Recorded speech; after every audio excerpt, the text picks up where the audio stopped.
Welcome back to Cape Press. I'm Eddie Law. Joining us today is a Chi-Town native now training out of Sacramento, California. Set to take on a very tough Jacob Rosales in the co-main event at LFA 213 this Saturday night. He's an All-American wrestler with all kinds of accolades. He's Chris Gonzalez. How you doing, man? What's up? What's up, brother? Appreciate the introduction, man. I'm doing good. How about yourself? I'm good, man. So when I got your name in front of me, dude, I just knew I recognized it. And I was just like, I went through my cell phone, like my text messages. I covered you when you were at Bellator 273 in Phoenix. That was the Sada Wad fight, I think. That's funny. I saw that when you had emailed me and you had your phone number was at the bottom. I went to text you just to let you know I was running a little bit late because we got stuck in traffic. Yeah. And when I went to shoot you the text, it popped up in our history. So I was like, oh shit, we actually got a little bit of history. So that was pretty cool. Yes, sir. So your resume is wild, man. Like a lot of people don't, they see the name, they see the matchup, cool and everything, but they don't go back and look at the resume. You have a lot of names on your resume. Chris Radke, now in the UFC, fellow Chicago guy. Roger Huerta, not a lot of people have him on their resume. Goita Yamauchi, Awad, Usman Nurmagomedov, who's doing big things in PFL. It seems like you literally say, like, don't say no to any opponent, like ever. No. Out of those that I named, which was your toughest fight? To be honest with you, I would probably have to say Goiti Yamauchi. That motherfucker just hit different.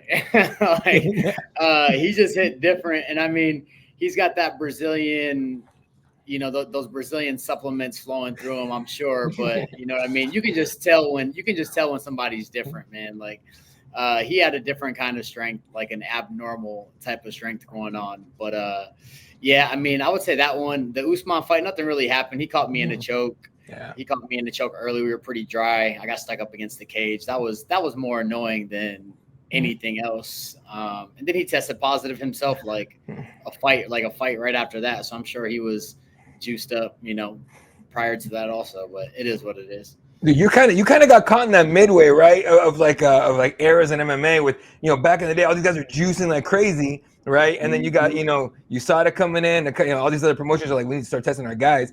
And so now you're fighting, at least cleaner guys, as far as we know. What is that like to know that you were like kind of in the middle of that? Yeah. I mean, USADA would show up for like the fight day. Right. Mm-hmm. And then they didn't test everybody. It was randomly selected. Mm-hmm. So like when I fought Goiti, they didn't test. When I fought Usman, they didn't test. And then the fight after Usman and I fought, then he tested positive. They never come out and said what exactly he tested positive for.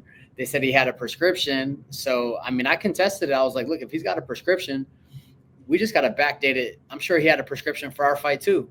You know what I mean? So, but, that's their golden voice. They were protecting him. Nothing came of it. But, I mean, it is what it is. I've been wrestling at the Olympic level, and I know we were, at least the top guys, we were getting tested regularly. I've been tested, 15 plus times. I've been tested 3 times within, just a couple of months. Like they make sure that they're a lot more on it. And it's not just the day of the competition. They're popping up on you 4 or 5 a.m., banging on your door, like you just stole something. And so it's different. It's been a bit of a transition. And, UFC, they had USADA where they would pop up on you regular. So I think those guys and that they were a lot cleaner of an organization. But they also had the resources and the funding, to support that. Whereas I understand, like, Bellator, wasn't perhaps as profitable, so they could only do so much. But it is what it is at the end of the day. Yeah, imagine getting that 5 a.m. knock on your door, man. Thinking SWAT's at the door, some crazy stuff for real. Yeah, for real. That's nice, dude. All right, man. How do you feel about how Bellator kind of ended? They kind of went out. It was almost quiet, right? Like the merger with PFL and all that, and it's kind of like, I guess, a very quiet death, for lack of a better term. When you look back at that time and that promotion, how do you what do you think of it? Yeah, I mean, I'm grateful for my opportunity and, my experience with them. I got to fight a lot of high level fighters. I got to be with like one of the premier organizations and see how like a top organization runs. So that was really cool, especially like early on in my career. From my second professional fight on, I was with Bellator. They paid me well. They took care of me. So, I mean, I'm very grateful for it. And then I guess on top of that, I had heard rumors that they were like selling, but it was kind of a hush hush thing. Like most people didn't know, but I had established some like good relationships with some people. So I had heard, a rumor or two prior to a lot of people probably did. And then, it is what it is. At the end of the day, if it doesn't make dollars, it doesn't make sense. So I'm imagining that they were either A, losing money, or B, they got offered an amount of money that they couldn't turn down. So, you know what I mean? I don't count other people's pockets. So, I'm happy for my time with them, and that's really it. That's really it. And now making your LFA debut, man. Let's be real. You fought all over the place, so it's a promotional debut, but you're nowhere near new to the game. You've been everywhere. How have you enjoyed your time so far with LFA? Yeah, I mean, I just pulled up to the hotel like 10 minutes ago, so I haven't even met anybody in the organization yet. But I'm also grateful for this opportunity. I haven't fought in 2 years, not because I haven't been willing to fight or because I've been injured or anything like that, but just because nobody would fight me. I think people see my resume and the level and the quality of the competition that I've had, and that deters people. And then on top of that, people don't want tough fights. They want to go out there and they want to style and look like Conor McGregor and have a little stand up battle and look cool and stuff like that. But that's not going to happen with me. And I'm down to keep it on the feet, but at the same time, like, I'm a mixed martial artist. Like, I have the ability to drop you on your head at any point. And if there's a point in the fight where I feel like I can capitalize on that, I'm going to do it. And I think that deters a lot of people. So that's led to the inactivity over the last 2 years. And then I'm just grateful for the opportunity. I'm glad LFA found somebody for me to fight. I think my opponent's kind of in a similar matchup. He's had some opportunities with like the Contender Series that didn't go his way. So he needs another high level opponent too, to kind of, put that feather in his cap. So I think it makes sense for both of us. Yeah, just like you said, you got an opponent this weekend, LFA 213, Jacob Rosales. How are you feeling mentally and physically coming into this one? Yeah, I feel great. I've done everything to the best of my ability. I even hired a nutritionist for this one. I've never done that before in the past. Not that I've ever had any issues making weight. I've never missed a weight cut or a weigh-in in my entire wrestling or MMA career. But just making sure I'm not leaving any stones unturned. I want to go in feeling my best and, put my best foot forward so that I can actually go out there and showcase everything that I'm capable of doing. Yeah, man, keeping it pro, right? Keeping it professional. That's how you do it. Yes, sir. Yes, keeping sir. it P. Yes, sir. All right, man. You get a fellow wrestler in him this weekend. He's very well-rounded, just like you are. Are you expecting to test his skill set on the ground, or do you think that, you guys are going to kind of cancel each other out and be like, hey, man, point to the ground. Let's just stand right here. Yeah, I mean, I know he's a really well-rounded fighter. I think he's good everywhere. I don't think he's great anywhere. I think his wrestling's okay. I think he was like a California state runner-up or something like that. But there's levels to wrestling. There's a big difference between world level wrestling and high school state level wrestling. Not to take anything away, I'm sure if he were stuck with it, he could have done well. But I think my wrestling is another level. I know my wrestling's another level. But the fights start off on the feet, so we're gonna start off on our feet, and we're gonna see how that goes, and we're gonna mix it up, man. At the end of the day, we're mixed martial artists, so on the feet, on the ground, back on the feet, we'll see how it goes. I'm just gonna take the fight as it comes to me. There you go, man. So training Team Alpha Male, dude, how have those guys helped you grow as a martial artist? A lot of big names there, a lot of great coaches. I mean, Last Call is one of the best out there, and you got Uriah Faber as well. How do you like training there? Yeah, I mean, I think it makes things a lot easier, right? When you kind of have like a blueprint from people who've had the highest level of success, and you can just kind of, follow in their footsteps to a degree, right? And then you can fine tune things. It'll be like, this is how I did it. These are some things I wish I would have done in my career that I think would be really beneficial to you if you apply them now, and I wish I had this knowledge prior to. But it's great, Uriah, Danny, Alex Sandoval, the Chad Mendezes, the Darren Elkinses, the Clay Guidas. There's so many high level fighters. I don't know if I said, Josh Emmett or not, but, we got so many, high level men and women on our team that it just sets the bar high. You know what I mean? So you're coming in every day and, you want to prove yourself to yourself always, but you're always going to kind of, look at your peers and, try to match that intensity and get to that level. So it's been great for the development and, just the learning and just everything all around. I mean, with that kind of team around you, it's got to be pretty easy to go and scratch that competitive itch, even when you don't have a fight, right? Yeah. I mean, the only different, I mean, you're getting high level world class fights every day. You know what I mean? Twice a week, Wednesdays and Saturdays when we spar, especially. But the biggest difference there is, you're not getting paid. so, Yeah.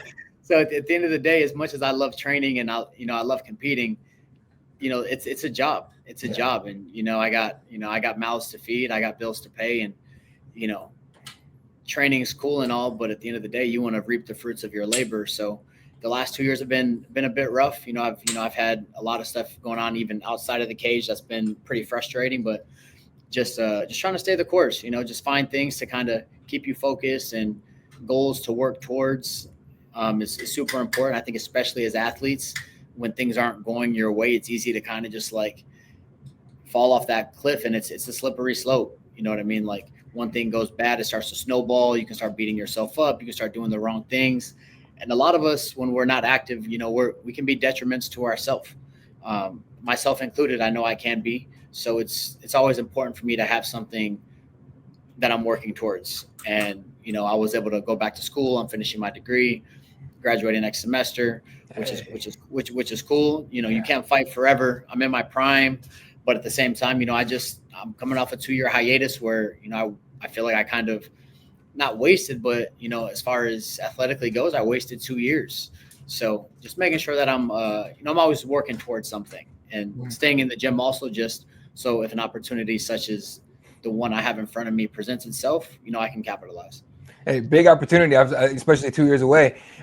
You go in there, you get the win on Saturday, in your LFA debut, hopefully some mic time, some camera time. Who or what are you calling for next?